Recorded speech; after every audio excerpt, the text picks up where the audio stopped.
What would you do if you uncovered prejudice and cruelty in the very business you built to represent respect and dignity? It was a humid summer evening in Dallas, Texas, the kind of night where the air clings to your skin, heavy with the scent of freshly cut grass and sizzling street food. Nathan Daniels, a 42-year-old CEO of one of the fastest-growing restaurant chains in the country, sat behind the wheel of his car parked discreetly across the street from one of his establishments. The location was one of many in his portfolio, but tonight it wasn't about profit margins or expansion plans.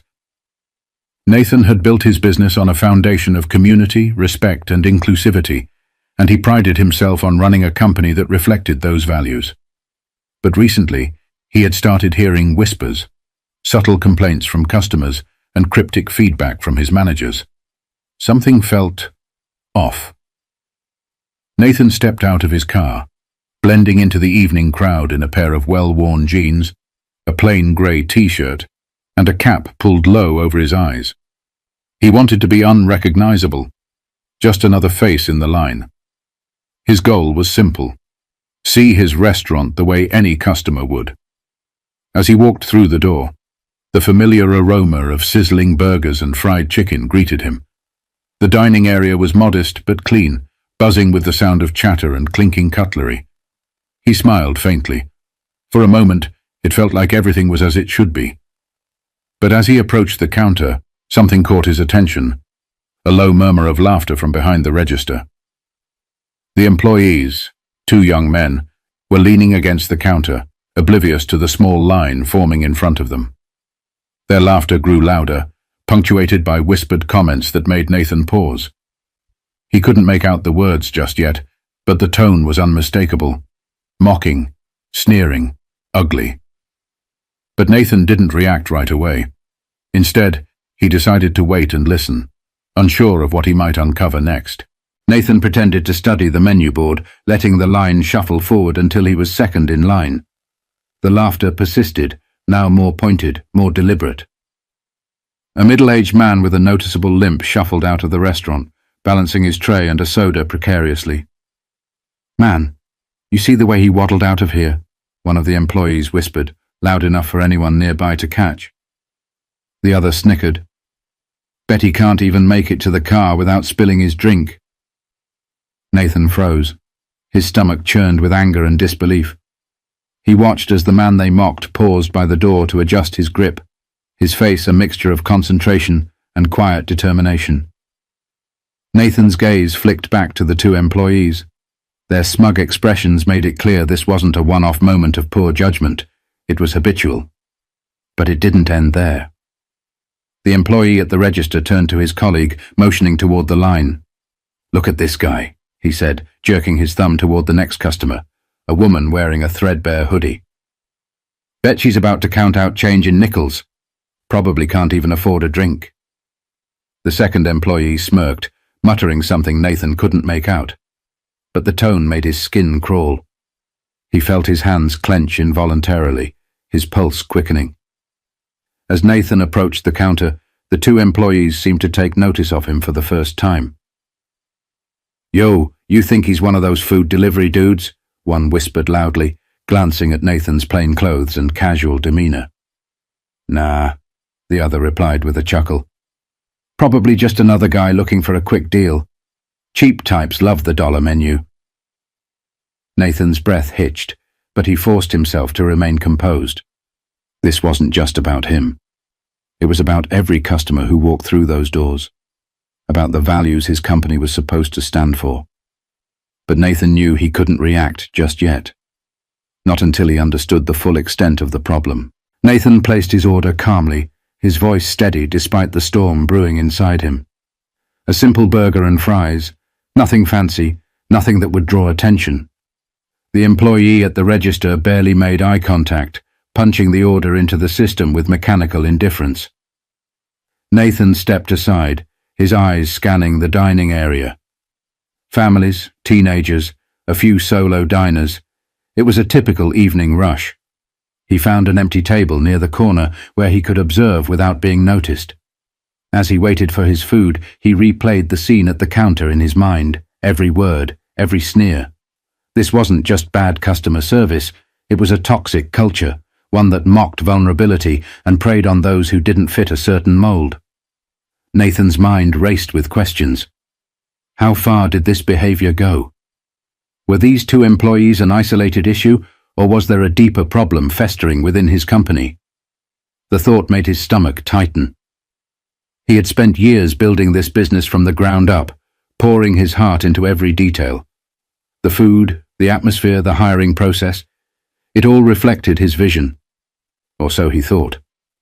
Confronting the employees immediately would feel satisfying, but it wouldn't solve the root of the problem. What if this attitude had been overlooked by managers, or worse, enabled?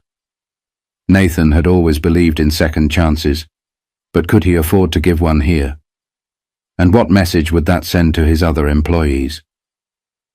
His food arrived, delivered with a curt, "Here you go," and averted eyes. He stared at the tray, appetite long gone. His thoughts drifted to the man with the limp, the woman in the hoodie. They had come here for a meal, not to be judged or ridiculed. Nathan leaned back in his chair, his decision forming like a weight pressing on his chest. This wasn't just about correcting behavior, it was about setting a precedent, making it clear that this kind of culture had no place in his business or in society. But he knew his next move had to be precise, thoughtful, and above all, impactful. Nathan waited until the rush died down. The dining area emptied bit by bit, leaving only a few stragglers finishing their meals. The employees behind the counter had started to relax, chatting more openly, their professionalism slipping further. He approached the counter, the air between him and the two employees suddenly thick with unspoken tension. One of them noticed him first, plastering on a half-hearted smile. "Need anything else, man?" he asked, clearly uninterested in the answer. Nathan's expression remained neutral, but his voice carried a weight they hadn't anticipated. "Actually, yes. Can we talk for a moment? Somewhere private?" The two employees exchanged a glance, confusion flickering across their faces. Nathan didn't wait for a response. He gestured toward a small break room visible through the back door. Reluctantly, they followed him inside, their casual demeanor replaced with unease.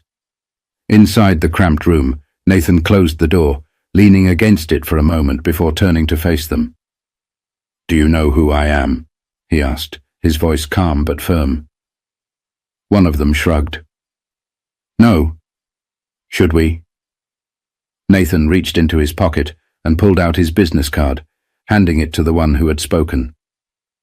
The employee read it, his face paling as he realized who stood before him.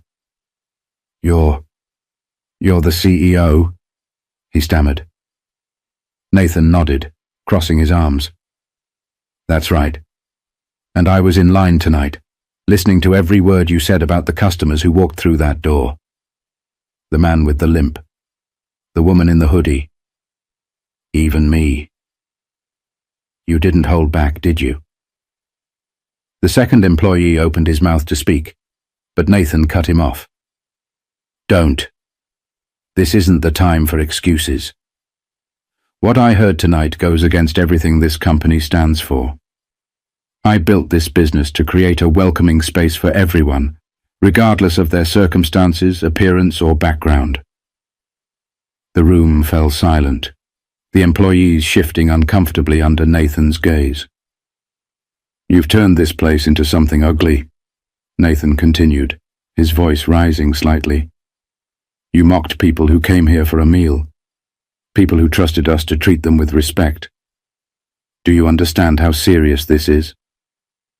One of the employees finally mustered the courage to speak. "We didn't mean anything by it. We were just joking." Nathan's eyes narrowed. "Joking? Do you think the man you laughed at would find it funny? Or the woman who probably worked hard to scrape together enough money for her meal? Humor that comes at someone else's expense isn't humor. It's cruelty." But instead of letting his anger take over, Nathan paused, his next words carrying a tone of finality. "Here's what's going to happen." Nathan's voice steadied, but his resolve was unshaken. "Here's what's going to happen," he began, locking eyes with each employee. "This isn't just about the two of you. It's about the environment that allowed this to happen in the first place. You're going on suspension effective immediately while we investigate. I'll be speaking to the store manager and the rest of the team to get to the bottom of this." The employees exchanged nervous glances, their previous arrogance now replaced with visible discomfort. Nathan could see they were grappling with the weight of the situation, but this was bigger than them. Over the next few days, Nathan dove deep into the store's culture, speaking with other employees and even some regular customers. What he uncovered was sobering, an unchecked cycle of toxic behavior. The two employees weren't the only ones guilty of mocking customers or treating people poorly. Several others admitted to staying silent out of fear or complacency. Nathan also learned the store manager had turned a blind eye to the behavior, prioritizing efficiency over integrity. It wasn't just about efficiency, though. It was about discomfort with confrontation, the type that lets rot creep in unnoticed. One employee, a young woman named Tasha, provided a turning point. She had seen it all and had wanted to speak up, but feared retaliation. "They'd laugh at me too," she admitted, her voice breaking slightly. "But I didn't want to lose my job. I didn't know if anyone would care enough to do something." Nathan sat with her words for a long time that evening. They echoed in his head as he reflected on the responsibility he carried, not just as a leader, but as someone who had the power to change lives. The next day, Nathan gathered the staff for a meeting. He explained the changes coming to the store and the company as a whole. Policies would be restructured, training revamped, and accountability implemented at every level. But most importantly, Nathan made one thing crystal clear. This isn't just about avoiding punishment. It's about understanding the power of respect, the impact of your words, and how you make others feel. But Nathan knew that change wouldn't come from words alone. It had to be earned through action, one step at a time. In the weeks that followed, the restaurant began to transform. Nathan's changes weren't just surface level, they were designed to rebuild the culture from the ground up. The two employees who had mocked customers were offered the opportunity to participate in a training program focused on empathy and workplace respect. One accepted, humbled by the experience, while the other quit, unwilling to adapt to the new standards. The store manager was replaced with Tasha, the young woman who had finally found the courage to speak up. Nathan had seen potential in her, a quiet strength that could steer the team in a better direction. "You deserve this," he told her during the announcement. "You've shown more integrity and silence than others have with a voice." To ensure accountability, Nathan implemented anonymous feedback systems across all his locations, empowering employees to report misconduct without fear of retaliation. Training sessions on inclusivity and respect became mandatory, and a new company-wide motto emerged: "We serve with dignity, for every person, every time." But it wasn't just about internal changes.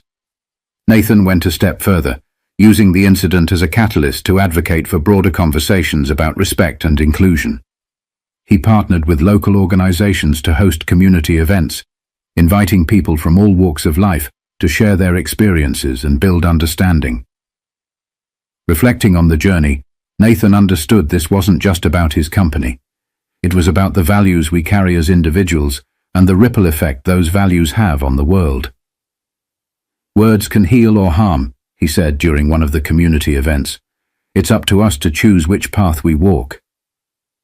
And in that moment, Nathan realized that his toughest challenge had become his greatest opportunity to lead by example and create a legacy of respect that extended far beyond the walls of his restaurants. Nathan's journey didn't end with the changes he implemented. It was just the beginning. The story of what happened at his restaurant became a powerful lesson, one that resonated far beyond the company itself. It was a reminder that leadership isn't just about numbers or growth. It's about standing firm in your values, even when it's uncomfortable. To those who watched from the sidelines, Nathan's actions spoke volumes. Respect isn't optional, and everyone deserves to feel valued, no matter who they are or where they come from. His story challenged others to reflect on their own behavior, at work, at home, and in their communities. If there's one takeaway, it's this: small actions, whether kind or cruel, can leave a lasting impact. So the next time you encounter someone different from you, choose kindness.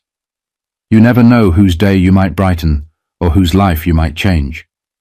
And if this story moved you, take a moment to share it with others. Let's spread the message that respect and dignity are not just values, they're a way of life. Don't forget to subscribe for more stories that inspire change and challenge us to be better, one step at a time.